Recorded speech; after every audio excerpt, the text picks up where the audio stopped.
चलिए जानते हैं देश दुनिया की तमाम बड़ी महत्वपूर्ण सिलेक्टेड 25 खबरों को 5 मिनट में। लेकिन अभी तक आप लोगों ने हमारे चैनल को सब्सक्राइब नहीं किए हैं तो सब्सक्राइब कर लें।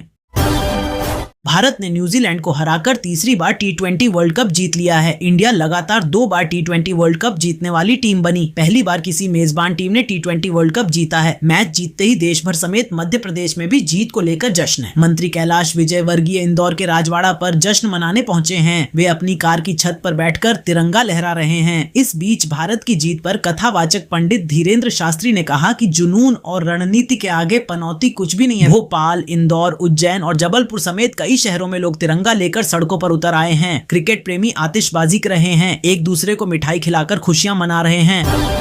राष्ट्रपति विवाद पर मोदी बोले, ममता को जनता सबक सिखाएगी। ये राष्ट्रपति का नहीं, संविधान का अपमान है। एक दिन अहंकार सब बर्बाद कर देता है। प्रधानमंत्री ने कहा कि राष्ट्रपति की पीड़ा से पूरा देश दुखी है। लोकतंत्र और आदिवासी समाज के सम्मान में विश्वास रखने वाला हर व्यक्ति इस घटना से आहत है। प्रधानमंत्री ने पश्चिम बंगाल की ऑल इंडिया तृणमूल कांग्रेस सरकार पर निशाना साधते हुए कहा कि राज्य प्रशासन ने इस मामले में सारी सीमाएं पार कर दी हैं। मोदी ने कहा कि यह देश के सर्वोच्च संवैधानिक पद का अपमान है और संविधान के सम्मान को हमेशा राजनीति से ऊपर रखा जाना चाहिए।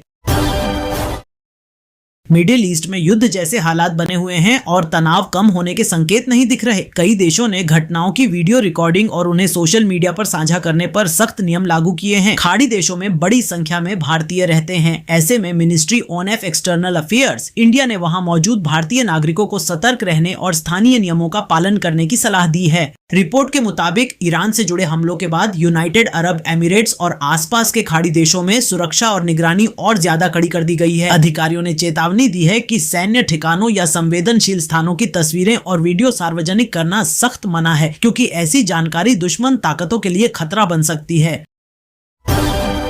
ममता ने कहा, एक देश एक नेता एक पार्टी के पागलपन में बीजेपी ने जन विरोधी इच्छाओं को पूरा करने के लिए हर लोकतांत्रिक संस्था और संवैधानिक पद को सिस्टमैटिक तरीके से हथियार बना लिया है। बनर्जी ने दावा किया कि बीजेपी का आखिरी मकसद बाबा साहेब अम्बेडकर के बनाए गए संविधान को अपने पार्टी मैनिफेस्टो से बदलना है। हम उन्हें बंगाल को अपने अधीन करने के मिशन में कभी कामयाब नहीं होंगे। ईरान के खिलाफ अमेरिका इजराइल हमले का रविवार को 9वां दिन है। जंग की वजह से ईरान के कई शहरों में भयंकर तबाही हुई है और 1700 से ज्यादा लोग मारे गए हैं। लोग अपना घर छोड़कर सुरक्षित जगह पर शरण लेने को मजबूर हैं। वहीं दुनिया भर में इस जंग के खिलाफ और समर्थन में प्रदर्शन किए जा रहे हैं। ब्रिटेन में ईरान समर्थकों और अमेरिका समर्थकों ने शनिवार को एक ही दिन मार्च निकाला। वहीं दूसरी तरफ लेबनान में भी इजराइल ईरान समर्थक ग्रुप हिजबुल्लाह के खिलाफ हमले कर रहा है। युद्ध की तबाही और डर के बीच आम नागरिकों की जिंदगी कैसे प्रभावित हो रही है, इन 23 तस्वीरों में देखिए।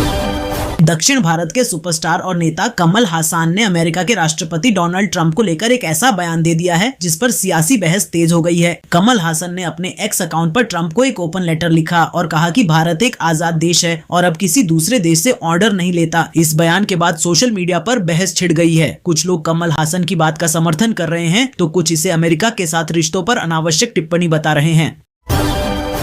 विदेश मंत्रालय ने पश्चिम एशिया और खाड़ी क्षेत्र की स्थिति पर बड़ा अपडेट जारी किया है। मंत्रालय के मुताबिक 1 मार्च से 7 मार्च 2026 के बीच 52,000 से ज्यादा भारतीय सुरक्षित भारत लौट चुके हैं। मंत्रालय ने बताया कि इनमें से 32,107 भारतीय विभिन्न एयरलाइंस के जरिए देश वापस आए हैं, जबकि बाकी लोग विदेशी कमर्शियल और नॉन शेड्यूल्ड फ्लाइट्स के जरिए भारत पहुंचे।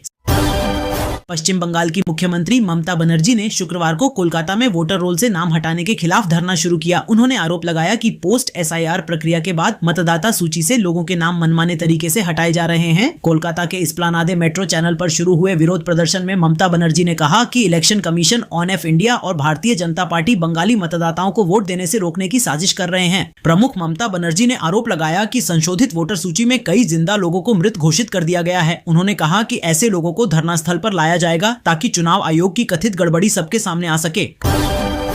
मौसम विभाग यानी इंडिया मीटेरोलॉजिकल डिपार्टमेंट के मुताबिक अरब सागर में लंबे समय से एक्टिव एंटी साइक्लोन सिस्टम की वजह से देश के कई राज्यों में समय से पहले गर्मी का असर दिखने लगा है। मार्च की शुरुआत के साथ ही मौसम तेजी से बदल रहा है और मैदानी इलाकों में तापमान लगातार बढ़ रहा है। कई शहरों में पारा 35 से 29 डिग्री सेल्सियस तक पहुंच चुका है। आईएमडी का अनुमान है कि अगले 3 से 4 दिनों में तापमान 40 डिग्री सेल्सियस के पार जा सकता है। राजस्थान, गुजरात और मध्य प्रदेश में हीट वेव का अलर्ट जारी किया गया है, जबकि गुजरात में शनिवार को पहाड़ी राज्यों में भी मौसम का असर देखने को मिल रहा है। हिमाचल प्रदेश के कुछ इलाकों में हीट वेव की स्थिति बन सकती है। हालांकि ऊंचाई वाले क्षेत्रों में बर्फबारी की संभावना बनी हुई है। मौसम एजेंसी स्काईमेट वेदर के अनुसार 7 से 11 मार्च के बीच एक वेस्टर्न डिस्टर्बेंस एक्टिव हो सकता है। इसके असर से जम्मू कश्मीर, लद्दाख, हिमाचल प्रदेश और उत्तराखंड में हल्की बारिश और बर्फबारी होने की संभावना है।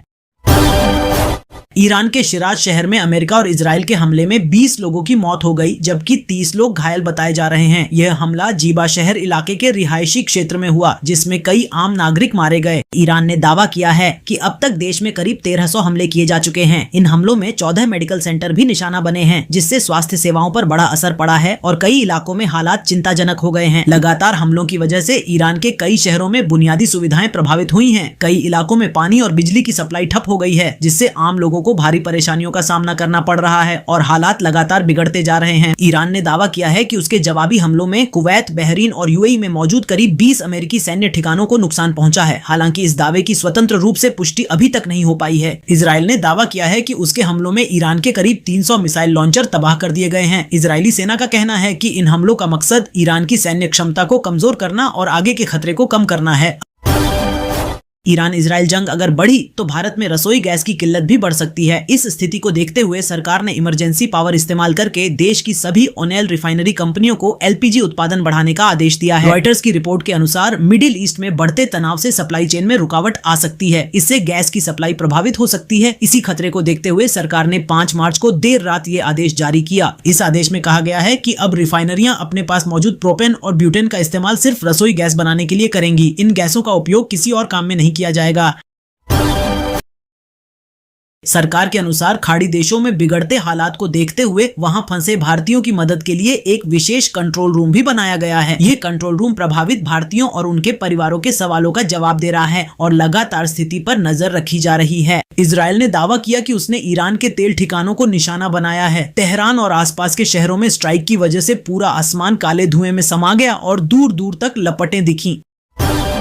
ट्रंप ने सोशल मीडिया पोस्ट में कहा कि ईरान के साथ कोई डील नहीं होगी जब तक वह अनकंडीशनल सरेंडर नहीं करता। उन्होंने कहा कि सरेंडर के बाद ईरान में एक बेहतरीन नेतृत्व चुना जाएगा। उन्होंने कहा कि अमेरिका अपने सहयोगी देशों के साथ मिलकर ईरान को आर्थिक रूप से फिर मजबूत बनाने के लिए काम करेगा।